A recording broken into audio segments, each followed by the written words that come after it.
It's me, Ромели! И сегодня мы с вами поговорим о выборе между стабильностью, творческими муками и смертью в нищете. По мнению многих. Хихоньки да хахоньки, но вопрос вообще серьезный. Кто вообще придумал, что в 17 лет это тот возраст, в который можно выбрать профессию на всю свою оставшуюся жизнь? Сейчас мир меняется так быстро, а тут распланировать всю свою жизнь 17. Во идея, класс. Из каждого утюга бросай все, езжай на Бали. Там твои мечты сбудутся. Вот только никто не говорит, что у тебя нету денег и еще потрясающий кредитный телефон. В общем, меня сильно бомбит ситуации, когда молодых ребят так сильно прессингуют важностью определиться со своим путем, тапок в пол и не сворачивать никуда. Давайте честно, в 2026 году диплом – это уже не билет в жизнь. Раньше было просто. У тебя есть вышка, ты уважаемый человек. Нет вышки – дворник. Высшее образование вообще не дает никаких гарантий. Что стоят педагогические направления, где ты будешь сводить едва ли концы с концами, живя на работе, в то время как Вася-доставщик без ответственности за маленькие жизни и вечной нервотрепки будет жить припеваючи, да еще и график свободный. Диплом сегодня – это не страховка. Это базовое образование, которое дает тебе навыки рутины и работы с большим объемом информации. Реальную ценность имеют тут только твои скиллы и способность адаптироваться. По окончании университета обычно рассматриваются два сценария.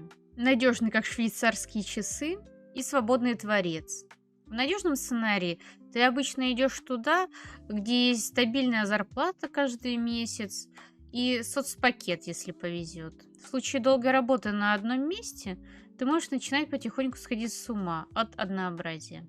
Отчего попадаешь в прострацию, осознавая, что это будет продолжаться еще лет 50, в лучшем случае.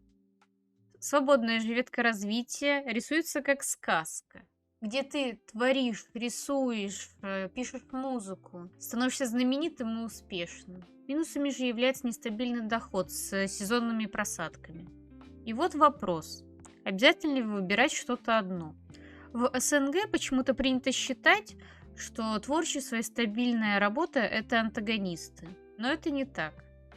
Приведу пример. У меня есть знакомая Настя. Днем она работает бухгалтером. Скучная бумажная работа день за днем. Но каждый вечер она рисует. Сначала рисовала бесплатно для себя, потом на заказ. Через несколько лет она уже начала продавать свои работы на маркетплейсах и проводить мастер-классы. Она не бросила свою основную работу.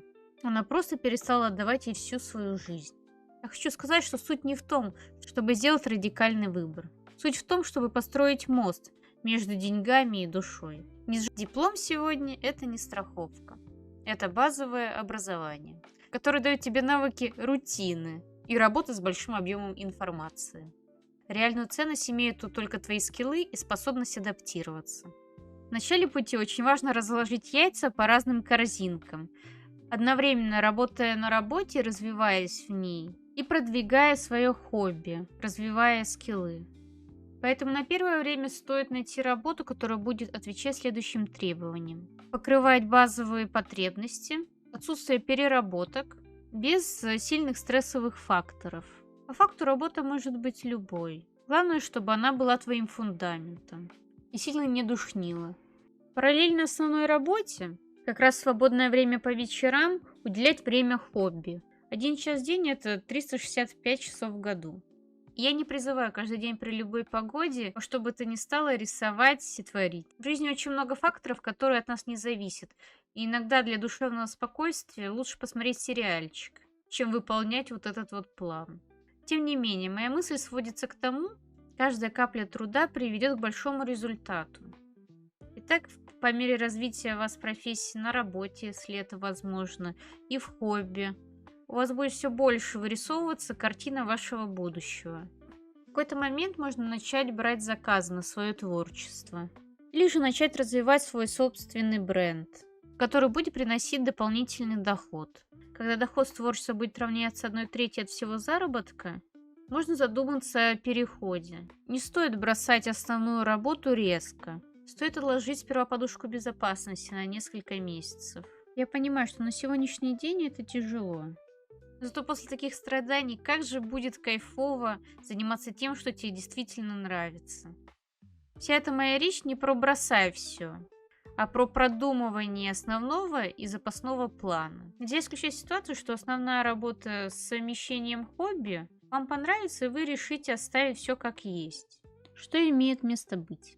Сегодняшняя действительность такая, что резкие действия могут привести к худшим последствиям. Поэтому медленное развитие с подкладыванием подушек безопасности очень хорошо вознаграждается. А теперь самая сложная часть – психологическая. Знаешь, что мешает людям начинать что-то свое? Не отсутствие таланта и не кризис, а страх ошибок. Нам с детства вбивают: ты должен учиться на пятерке, ты должен выбрать одну профессию на всю жизнь. Ошибка – это позор. Ну вот что.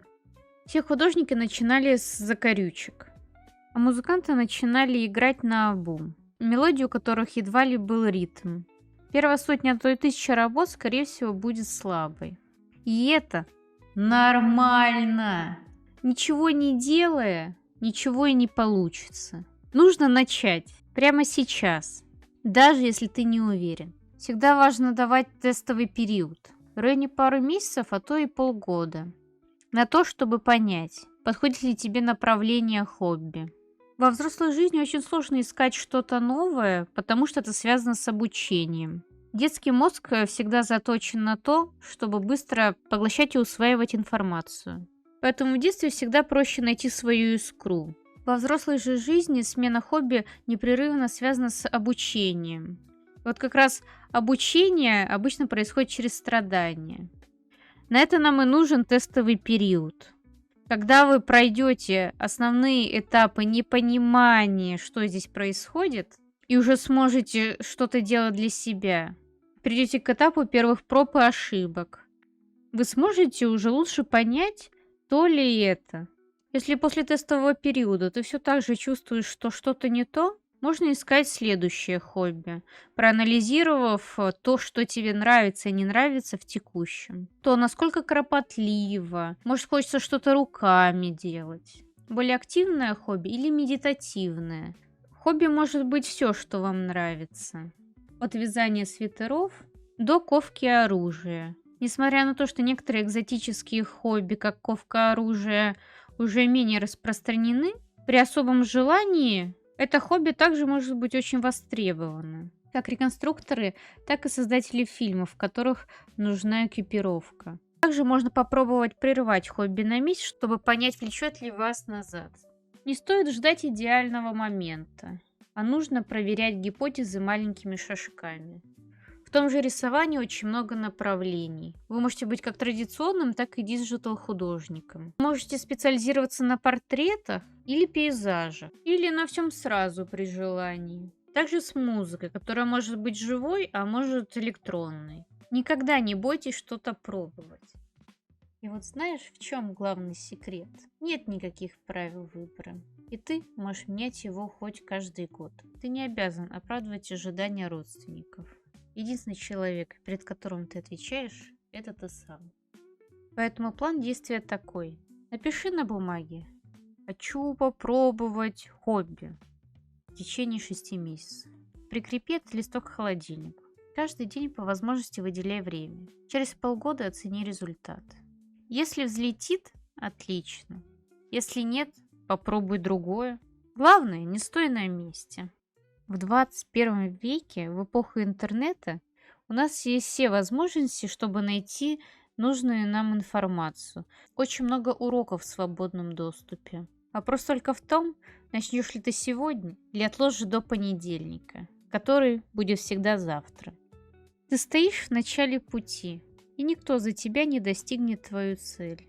Говорят, что если оставить комментарий со своей целью под видео, то все обязательно получится. Спасибо большое, что посмотрели видео. Не забывайте подписываться, жать колокольчики. Всем пока, а я в лес.